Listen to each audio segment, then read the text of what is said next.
اعوذ باللہ من الشیطان الرجیم بسم اللہ الرحمن الرحیم الم تر الی الذین یزعمون انہم آمنوا بما انزل الیک وما انزل من قبلک یریدون ان یتحاکموا الی الطاغوت وقد امروا ان یکفروا به ویرید الشیطان ان یضلهم ضلالا بعیدا۔ سورہ نساء آیت نمبر 60۔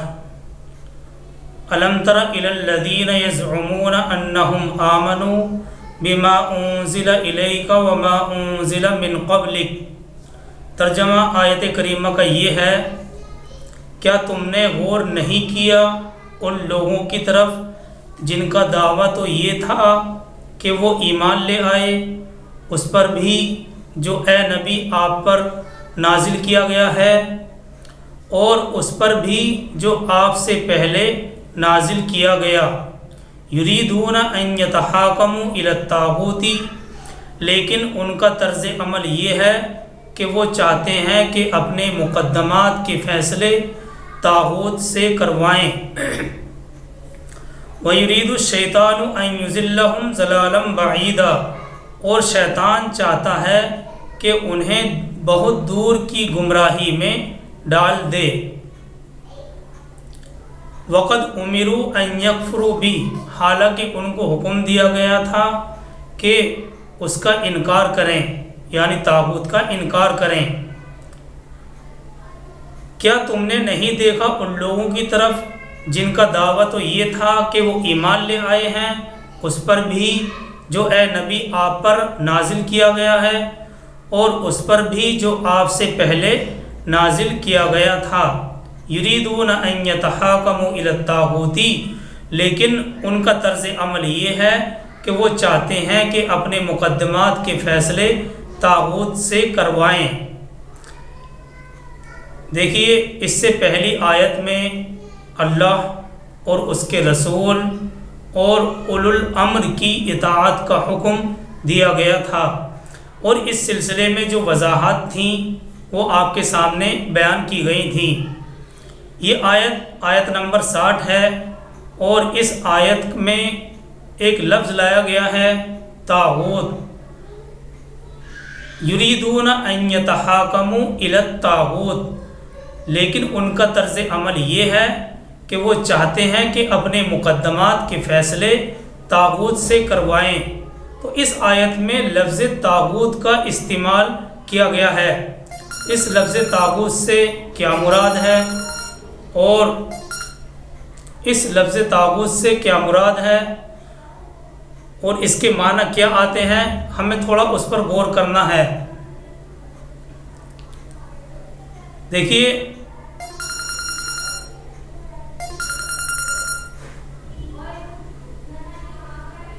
ہیلو بیٹا، تھوڑی دیر کے بعد کروں گا بعد میں۔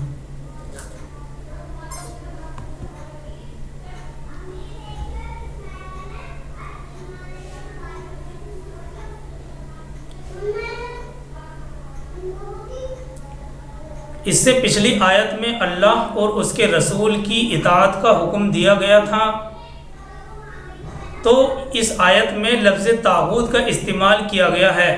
طاغوت کے معنی آتے ہیں وہ حاکم یا وہ ادارہ جو اللہ اور اس کے رسول کے احکام کے مطابق فیصلہ نہیں کرتا ہے، وہ طاغوت ہے۔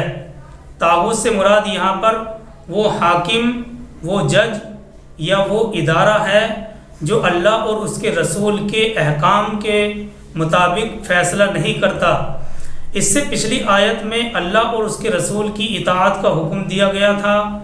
اب اس کا مطلب نکل کر یہ سامنے آتا ہے کہ جو اللہ اور اس کے رسول کی اطاعت کا پابند ہو گیا وہ طاغوت سے خارج ہو گیا، اور جو اللہ اور اس کے رسول کی اطاعت قبول نہیں کرتا وہ طاغوت ہے، کیونکہ وہ اپنی حد سے آگے بڑھ چکا ہے۔ چنانچہ کوئی بھی حاکم اور جج جو اللہ اور اس کے رسول کے احکام کا پابند نہیں ہے وہ طاغوت ہے۔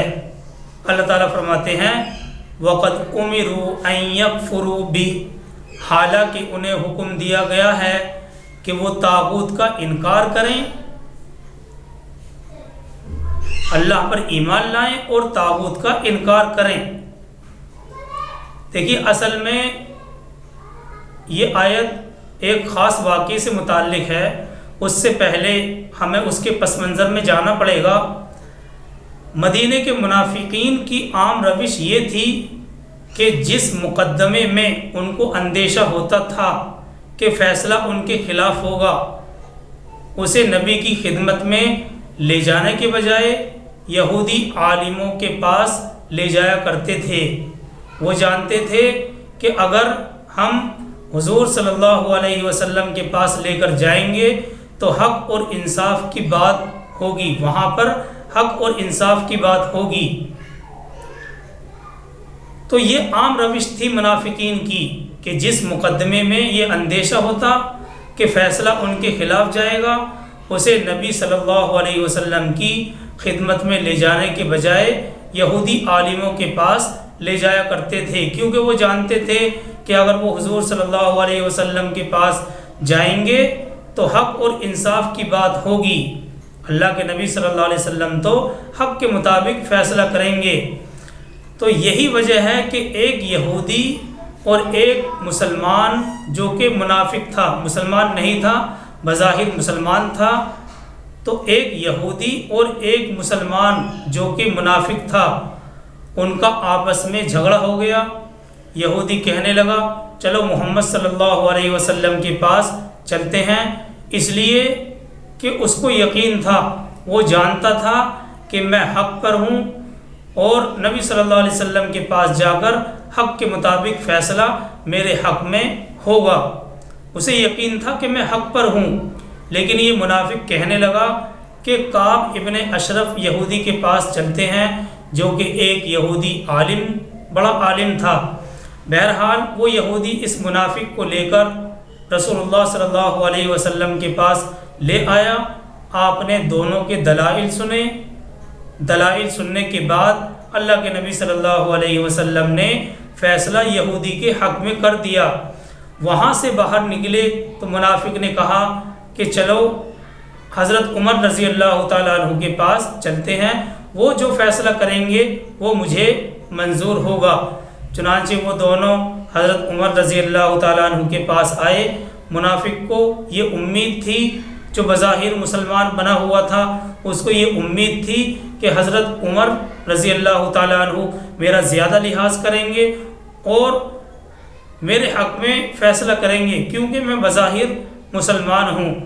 لیکن جب یہودی نے بتلایا کہ اس مقدمے کا فیصلہ سرکار دو عالم صلی اللہ علیہ وسلم میرے حق میں کر چکے ہیں، تو حضرت عمر نے آؤ دیکھا نہ تاؤ دیکھا، تلوار لی اور اس منافق کا سر بدن سے الگ کر دیا کہ جو محمد کے فیصلے پر راضی نہیں ہے اور اس کے بعد مجھ سے فیصلہ کروانا چاہتا ہے، تو اس کے حق میں میرا فیصلہ یہ ہے۔ اب دیکھیے یہ واقعہ ہو گیا، اس پر اس منافق کے خاندان نے بڑا ہنگامہ مچایا اور وہ چیختے چلاتے سرکار دو عالم صلی اللہ علیہ وسلم کی خدمت میں حاضر ہوئے اور حضرت عمر رضی اللہ تعالیٰ عنہ پر قتل کا دعویٰ کر دیا۔ ان کا کہنا یہ تھا کہ مقتول حضرت عمر کے پاس یہود کو اس لیے لے کر گیا تھا کہ وہ اس معاملے میں باہم مصالحت کرا دیں۔ اس کے پیش نظر اس نے حضور صلی اللہ علیہ وسلم کے فیصلے سے انکار نہیں کیا تھا۔ ان کا یہ دعویٰ تھا ان کے خاندان کا کہ نبی صلی اللہ علیہ وسلم کے فیصلے سے اس نے انکار نہیں کیا تھا، بلکہ حضرت عمر کے پاس تو وہ اس لیے لے کر گئے تھے تاکہ آپس میں مصالحت ہو جائے، آپس میں راضی نامہ ہو جائے۔ انہوں نے یہ دعویٰ کیا، اس نے نبی صلی اللہ علیہ وسلم کے فیصلے کا انکار نہیں کیا تھا۔ اس پر یہ آیت کریمہ نازل ہوئی جس میں حقیقت کو پوری طور پر واضح طور پر بیان کر دیا گیا اور حضرت عمر رضی اللہ تعالیٰ عنہ کی براءت نازل ہو گئی۔ اس پر یہ آیت نازل ہوئی جس میں حقیقت کو واضح کر دیا گیا۔ اور دیکھیے اس آیت کا آخری جملہ ہے وَيُرِيدُ الشَّيْطَانُ ان یضلہم ضلالا بعیدا، اور شیطان چاہتا ہے کہ انہیں بہت دور کی گمراہی میں ڈال دے، انہیں بہت دور کی گمراہی میں ڈال دے۔ دیکھیے یہ واقعہ اس آیت کریمہ کا شان نزول ہے، اور ایک حیثیت سے اس واقعے سے حضرت عمر رضی اللہ تعالیٰ عنہ کی براءت ظاہر ہو جاتی ہے، اور حضرت عمر رضی اللہ تعالیٰ عنہ کی فضیلت بھی معلوم ہوتی ہے کہ ان کی براءت کو اللہ تبارک و تعالیٰ نے قرآن کریم کے اندر نازل فرما دیا ہے۔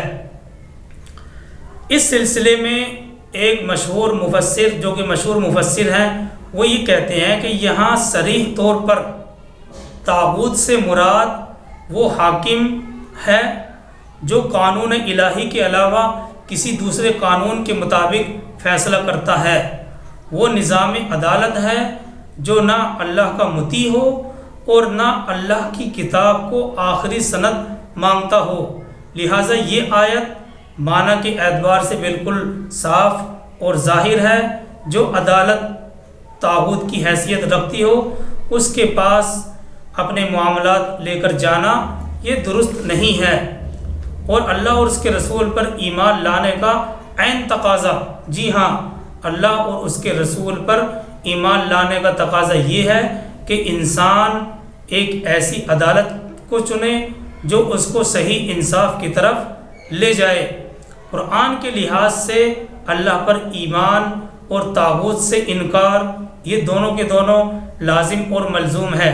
یہ بات سمجھنے کی ہے کہ قرآن کے لحاظ سے اللہ پر ایمان اور طاغوت سے انکار، جب کوئی شخص اللہ پر ایمان لے آئے گا تو خود بخود طاغوت کا، شیطان کا انکار ہو جائے گا۔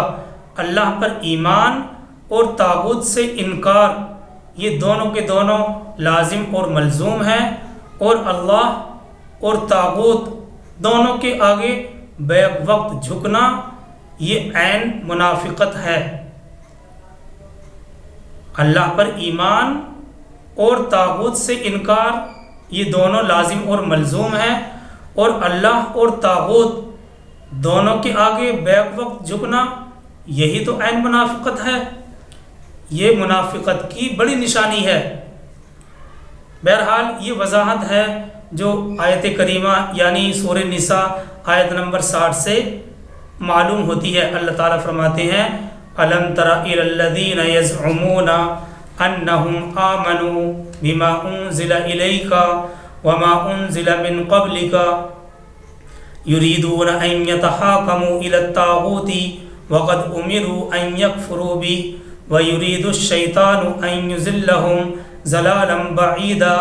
کیا تم نے غور نہیں کیا ان لوگوں کی طرف جن کا دعویٰ تو یہ ہے کہ وہ ایمان لے آئے ہیں، اللہ پر ایمان لے آئے ہیں، اس پر بھی جو اے نبی آپ پر نازل کیا گیا ہے اور اس پر بھی جو آپ سے پہلے نازل کیا گیا۔ یریدون ان یتحاکموا الی الطاغوت، لیکن ان کا طرز عمل یہ ہے کہ وہ چاہتے ہیں کہ اپنے مقدمات کے فیصلے طاغوت سے کروائیں، وہ چاہتے ہیں کہ اپنے فیصلے طاغوت سے کروائیں۔ وقد امروا ان یکفروا بہ، حالانکہ انہیں حکم دیا گیا ہے کہ وہ طاغوت کا انکار کریں۔ وَيُرِيدُ الشَّيْطَانُ أَن يُضِلَّهُمْ ضَلَالًا بَعِيدًا، اور شیطان چاہتا ہے کہ انہیں بہت دور کی گمراہی میں ڈال دے۔ آگے چلتے ہیں آیت نمبر 61 کی طرف۔ اللہ تعالیٰ فرماتے ہیں وَإِذَا قِيلَ لَهُمْ تَعَالَوْا إِلَى مَا أَنزَلَ اللَّهُ وَإِلَى الرَّسُولِ رَأَيْتَ الْمُنَافِقِينَ يَصُدُّونَ عَنكَ صُدُودًا۔ یہ آیت نمبر 61 ہے۔ اللہ تعالیٰ فرماتے ہیں، اس کا ترجمہ یہ ہے، اور جب ان سے کہا جاتا ہے کہ آؤ اس چیز کی طرف جو اللہ نے نازل فرمائی ہے، وَإِذَا قِيلَ لَهُمْ تَعَالَوْا، اور جب کہا جاتا ہے ان سے کہ آؤ اس بات کی طرف، اس چیز کی طرف جو اللہ نے نازل فرمائی ہے، اور آؤ رسول کی طرف، یعنی اپنے مقدمات کے فیصلے اللہ کے رسول سے کرواؤ، اپنے مقدمات کے فیصلے، اپنے تنازعات کے فیصلے اپنے جھگڑوں کے فیصلے اللہ کے رسول سے کرواؤ۔ اللہ تعالیٰ فرماتے ہیں رأیت المنافقین یصدون عنک صدودا، تو اے نبی صلی اللہ علیہ وسلم آپ دیکھتے ہیں کہ یہ منافقین آپ کے پاس آنے سے کتراتے ہیں۔ تو اے نبی صلی اللہ علیہ وسلم آپ دیکھتے ہیں کہ یہ منافقین آپ کے سامنے آنے سے کتراتے ہیں۔ دیکھیے صدّ یصد یہ رکنے کے معنی میں بھی آتا ہے اور روکنے کے معنی میں بھی آتا ہے، دونوں معنی میں آتا ہے۔ تو یہ آیت بھی اسی سے متعلق ہے۔ آگے چلتے ہیں آیت نمبر 62 کی طرف۔ اللہ تعالیٰ فرماتے ہیں فَكَيْفَ إِذَا أَصَابَتْهُم مُّصِيبَةٌ بِمَا قَدَّمَتْ أَيْدِيهِمْ ثُمَّ جَاءُوكَ يَحْلِفُونَ بِاللَّهِ إِنْ أَرَدْنَا إِلَّا إِحْسَانًا وَتَوْفِيقًا، پھر اس وقت کیا ہوا جب ان پر کوئی مصیبت آ گئی، پھر اس وقت کیا ہوا جب ان پر کوئی مصیبت آ گئی ان کے اپنے ہاتھوں کے کارنامے کی وجہ سے۔ ثم جاءوک یحلفون باللہ، پھر وہ آپ کے پاس آئے اللہ کی قسمیں کھاتے ہوئے، یعنی وہ چیختے چلاتے آئے تھے کہ عمر نے ہمارا آدمی مار ڈالا، ہمیں اس کا قصاص دلایا جائے۔ سمجھ اسی کی طرف اشارہ ہے ثم جاءوک یحلفون باللہ، پھر وہ آئے آپ کے پاس اللہ کی قسمیں کھاتے ہوئے، یعنی وہ چیختے چلاتے آئے کہ حضرت عمر نے ہمارا آدمی مار ڈالا ہے، ہمیں اس کا قصاص دلایا جائے۔ ان اردنا الا احسانا و توفیقا، کہ ہم تو صرف بھلائی اور موافقت چاہتے ہیں، یعنی ہم کو تو عمر کے پاس صرف اس لیے گئے، ہم تو صرف عمر کے پاس اس لیے گئے تھے کہ کوئی مصالحت اور راضی نامہ ہو جائے۔ اور سورہ نساء آیت نمبر 63 بھی اسی سے متعلق ہے۔ اللہ تعالیٰ فرماتے ہیں اولئک الذین یعلم اللہ ما فی قلوبہم فاعرض عنہم وعظہم وقل لہم فی انفسہم قولا بلیغا، تو اے نبی آپ ان سے اعراض کیجئے، فاعرض عنہم وعظہم، تو اے نبی صلی اللہ علیہ وسلم آپ ان سے اعراض کیجئے، وعظہم، اور ان کو ذرا نصیحت کیجئے، وقل لہم فی انفسہم قولا بلیغا، اور ان سے خود ان کے بارے میں ایسی بات کہہ دیجئے جو ان کے دلوں میں اثر کر جائے۔ یہ آیت نازل ہونے کے بعد سرکار دو عالم صلی اللہ علیہ وسلم نے حضرت عمر رضی اللہ تعالیٰ عنہ کو بری کر دیا، کیونکہ اللہ کی طرف سے ان کی براءت نازل ہو گئی ہے۔ اور بعض حضرات کہتے ہیں کہ بعض مفسرین کہتے ہیں کہ اسی دن سے حضرت عمر کا لقب فاروق پڑ گیا تھا، یعنی فاروق کہا جاتا ہے حق اور باطل کو الگ الگ کرنے والا، الفارق بین الحق والباطل، جو جھوٹ اور سچ کو الگ الگ کر دے، دودھ کا دودھ پانی کا پانی نکھار کر سامنے لا دے، اس کو فاروق کہتے ہیں۔ تو بعض مفسرین کی رائے یہ ہے کہ اسی دن سے حضرت عمر کو فاروق کا لقب دیا گیا، یعنی حق اور باطل کو الگ الگ کرنے والا۔ یہ تو وضاحت ہے۔ یہاں ایک بات اور سمجھنے کی ہے کہ اس صورت میں جو منافقت بیان کی گئی ہے وہ 3 عنوان کے تحت ہے۔ یہ بات غور کرنے کی قابل ہے کہ یہاں پر اس سورہ میں جو منافقت بیان کی گئی ہے وہ 3 عنوان کے تحت ہے، یعنی منافقت کے 3 عنوان ہیں۔ منافقوں پر 3 چیزیں بہت بھاری ہیں، جن میں سب سے پہلی اطاعت رسول ہے۔ جی ہاں، 3 چیزیں منافقوں پر بہت بھاری ہوتی ہیں، اور سب سے پہلے اطاعت رسول ہے۔ اس کی وجہ یہ ہے کہ اصل میں نفسیاتی طور پر ایک انسان کے لیے دوسرے انسان کی اطاعت کرنا یہ بڑا مشکل کام ہے۔ ہم جو کہ رسول اللہ صلی اللہ علیہ وسلم کی اطاعت کرتے ہیں تو رسول اللہ صلی اللہ علیہ وسلم ہمارے لیے ایک ادارے یعنی انسٹیٹیوشن کی حیثیت رکھتے ہیں۔ رسول ہمارے سامنے موجود نہیں ہے، جبکہ ان منافقین کے سامنے رسول شخصی طور پر موجود تھے، ایک شخص کی حیثیت سے موجود تھے. وہ دیکھتے تھے کہ حضور بھی ہماری طرح انسان ہیں، ان کی بھی 2 ہاتھ ہیں، دو آنکھیں ہیں، اور یہ بھی بازاروں میں چلتے پھرتے ہیں، تو وہ بھی ہماری طرح انسان ہیں. اپنے جیسے ایک انسان کی اطاعت ان پر بہت دشوار تھی. بہرحال جو سچے مسلمان تھے ان کو یقین تھا کہ یہ محمد بن عبداللہ جو ہمارے سامنے شخصی حیثیت سے موجود ہیں، حقیقت میں وہ اللہ کے رسول ہیں، اس لیے ان کو اطاعت کرنے میں کوئی مشکل نہیں تھی. لیکن جن لوگوں کے دلوں میں یہ یقین نہیں تھا ان کے لیے حضور صلی اللہ علیہ وسلم کی اطاعت بڑی مشکل اور بڑی کٹھن تھی. تو یہ تو ایک بات ہے، ایک عنوان. دوسری چیز جو ان پر کٹھن تھی وہ تھا قتال، یعنی اللہ کی راہ میں جنگ کے لیے نکلنا.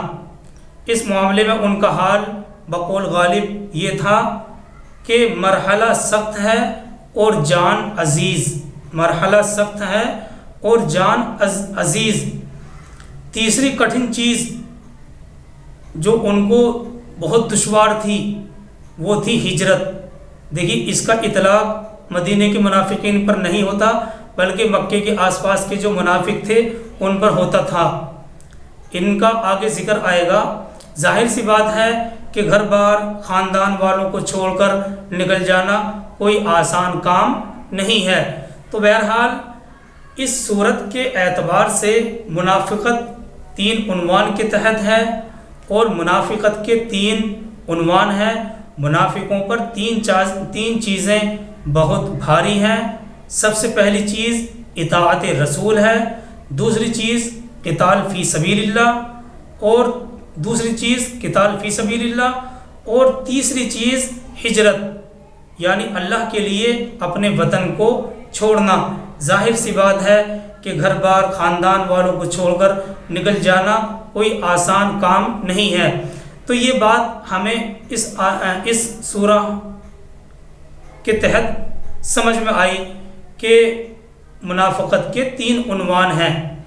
تو یہی وضاحت ہے جو ان آیتوں سے سمجھ میں آتی ہے. اللہ تبارک و تعالی ہم سب کو عمل کرنے کی توفیق عطا فرمائے. یہ آیت نمبر 60، 61 اور 62 ہیں. سبحان اللہ و بحمدہ، سبحانک اللہم و بحمدک، ونشہد ان لا الہ الا انت ونستغفرک ونتوب الیک. سبحان ربک رب العزت عما یصفون وسلام علی المرسلین والحمد للہ رب العالمین. الحمدللہ، جزاک اللہ خیر. جزاک اللہ.